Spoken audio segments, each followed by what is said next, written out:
Hello दोस्तों, welcome my channel English education platform में मैं आपका स्वागत करती हूँ। आज का हमारा टॉपिक है वर्किंग प्रोग्रेस। वर्किंग प्रोग्रेस को हम हिंदी में बोलते हैं काम लगातार चल रहा है। पहचान के लिए भी हम रहा है, रही है और रहे हैं का यूज करते हैं, जिसको ग्रामर की लैंग्वेज में प्रेजेंट कॉन्टिन्यूअस टेंस बोला जाता है। प्रेजेंट कॉन्टिन्यूअस टेंस हमने अच्छे से पढ़ रखा है। अब हम इसको इंग्लिश में यूज करेंगे, इंग्लिश स्पीकिंग में। तो इंग्लिश स्पीकिंग में हम सेंटेंस को प्रोग्रेस के हिसाब से बोलते हैं। तो कोई भी काम हमारा किस में होता है, जब प्रोग्रेस में होता है तो हम यूज करते हैं वर्किंग प्रोग्रेस सेंटेंस को, कि इसको बनाना कैसे है, इसको बोलना कैसे। तो आइए हम आपको कुछ बेसिक रूल बताते हैं। वर्किंग प्रोग्रेस को बनाने का रूल हमारा है कि सबसे पहले हम subject plus is am are plus action first form और आईएनजी को लेकर आते हैं एक्शन के साथ। इसके साथ हम ऑब्जेक्ट को लेकर आते हैं। Subject is am are, action मतलब हमारी जो क्रिया होती है उसमें हम आईएनजी लगाते हैं। आईएनजी के साथ हम इसके बाद हम ऑब्जेक्ट को लेकर आते हैं। जैसे अगर मैंने आपसे बहुत ही सिंपल इसका स्ट्रक्चर होता है, अगर हम स्ट्रक्चर को देखते हैं तो बनाने का रूल हमारा होता है आई के साथ हम एम का यूज करते हैं, यू के साथ हम आर का यूज करते हैं, ही के साथ हम इसका करते हैं और सी के साथ हम इसका यूज करते हैं। एक्शन में हम आईएनजी को लेकर आते हैं। अगर मैंने कहा कि मैं पढ़ा रहा हूँ तो आई एम, पढ़ाने की होती है टीच, टीच में हम यूज करेंगे आईएनजी, तो हो जाएगा आई एम टीचिंग। तुम पढ़ा रहे हो, यू आर टीचिंग। वह पढ़ा रहा है, ही इज टीचिंग। सी पढ़ा रही है, सी इज टीचिंग। सी पढ़ा रही है। तो आइए हम कन्वर्सेशन में थोड़ा इसका यूज करते हैं। जैसे मैंने यहाँ पर कुछ एक्शन लेकर रखे हुए हैं, आप इन एक्शन के साथ बहुत ही आसानी से वर्किंग प्रोग्रेस को बोल सकते हो। टेक एग्जामिनेशन, टेक का मीन्स होता है देना। एग्जाम चल रहे हैं, सिंपल सी बात है। जैसे मैंने कहा कि इन दोनों में एग्जाम दे रहा हूँ, तो मैं एग्जाम दे रहा हूँ तो आप यूज करोगे आई एम टेकिंग एग्जामिनेशन। मैंने पूछा तुम एग्जाम दे रहे हो, यू आर टेकिंग एग्जामिनेशन। वह एग्जाम दे रहा है, ही इज टेकिंग एग्जामिनेशन। और सी एग्जाम दे रही है तो सी इज टेकिंग एग्जामिनेशन। जैसे गिव का मीन्स होता है लेना। अगर मैंने कहा कि मैं एग्जाम ले रहा हूं तो आप क्या बोलोगे, आई एम गिविंग एग्जामिनेशन। तुम एग्जाम ले रहे हो, you are giving examination. Run on the road, इसका मीन्स होता है सड़क पर दौड़ना। जैसे मैंने कहा कि वह सड़क पर दौड़ रहा है तो ही के साथ हमारा यूज होगा इज, तो he is running on the road. जैसे मैं इंग्लिश पढ़ा रहा हूं तो आई एम टीचिंग इंग्लिश।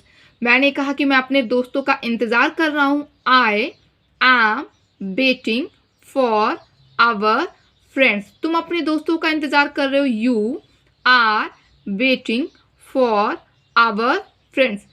जैसे कि सूरज आकाश में चमक रहा है तो आप बोल सकते हो sun is shining in the sky.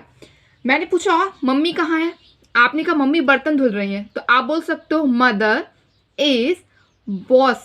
बर्तन धुलने के लिए हम यूज करते हैं वॉश द डिशेज, तो आप बोल सकते हो mother is washing the dishes.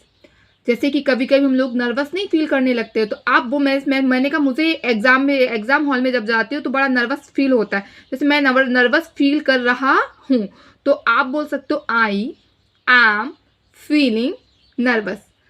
Perfume लगाना, बियर परफ्यूम होता है, गर्मियाँ हैं काफ़ी ज़्यादा यूज होता है, तो आप बोल सकते हो वह परफ्यूम लगा रही है, तो सी इज बियरिंग परफ्यूम। मैं लगा रहा हूँ तो आई एम बियरिंग परफ्यूम। आप स्ट्रक्चर की यूज से बहुत सारे एक्शन का यूज इसी तरीके से कर सकते हो। स्ट्रक्चर हमारा subject plus is am are plus action first form plus ING plus object है।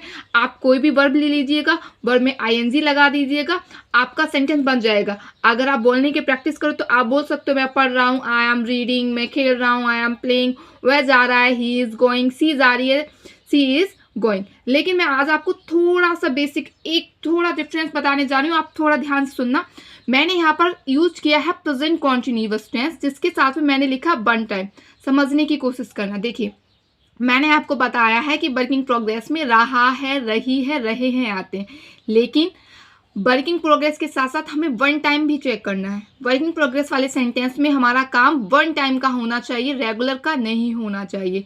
अगर आप रेगुलर कोई काम करते हो तो आपका सेंटेंस प्रेजेंट कॉन्टिन्यूअस टेंस में नहीं बनेगा, आप यूज करोगे प्रेजेंट इंडेफिनिट का। मैं आपको एक थोड़ा सिंपल सा एक बेसिक बात बता रही हूँ। जैसे सिंपल आपका कोई फ्रेंड या कुछ भी, आप किसी को भी मान लीजिएगा, मैंने कहा और क्या बात है, फ्री हो आजकल, कुछ कर नहीं रहे? उसने कहा नहीं, मैं बीएससी कर रहा हूँ। देखिए, करंट सिचुएशन में अगर आपने उससे पूछा है, उसने कहा मैं बीएससी कर रहा हूँ, तो इस टाइम वो आपसे बात कर रहा है, बीएससी कर रहा है। स्ट्रक्चर हमारा बता रहा है कि काम वर्किंग प्रोग्रेस का है, लेकिन आप सेंटेंस में वन टाइम नहीं है, सेंटेंस हमारा रेगुलर बन रहा है। तो रेगुलर सेंटेंस बनाने के लिए आप बोलोगे, उसने कहा मैं बीएससी कर रहा हूँ, तो आई डू बीएससी या आई स्टडी बीएससी, ना कि I am doing BSc. Okay, मैं फिर से आपको समझाने की कोशिश करती हूँ। वन टाइम का मतलब जब कोई काम हमारा एक बार, जैसे इस टाइम मैंने कहा रोहन कहाँ है, तो रोहन खेल रहा है। अब बाहर आपने देखा रोहन को, तो रोहन खेल रहा है, जैसे वह खेल रहा है। करंट सिचुएशन में अगर वह खेल रहा है तो आप वर्किंग प्रोग्रेस को बोलोगे कि he is playing, he is playing, वह खेल रहा है। केवल वन टाइम कंटिन्यू काम हमारा होना चाहिए तो हम वर्किंग प्रोग्रेस को लेकर आते हैं। कभी कभी हम लोग रहा है रही वाला सेंटेंस यूज कर देते हैं, लेकिन वो वर्किंग प्रोग्रेस में होता है, लेकिन हम उसमें यूज करेंगे प्रेजेंट इंडेफिनिट टेंस का। मैं आपको इसके लिए कुछ अच्छे से समझाने के लिए एक वीडियो जरूर लेकर आऊंगी, तब आपको मैं अच्छे से बताऊंगी कि प्रेजेंट कॉन्टिन्यूअस टेंस और प्रेजेंट इंडेफिनिट टेंस में वर्किंग प्रोग्रेस के सेंटेंस में बेसिक डिफरेंस हमारा कौन सा यूज होता है। तब तक के लिए आप वर्किंग प्रोग्रेस सेंटेंस पर अपनी कोशिश जारी रखिए। Thank you.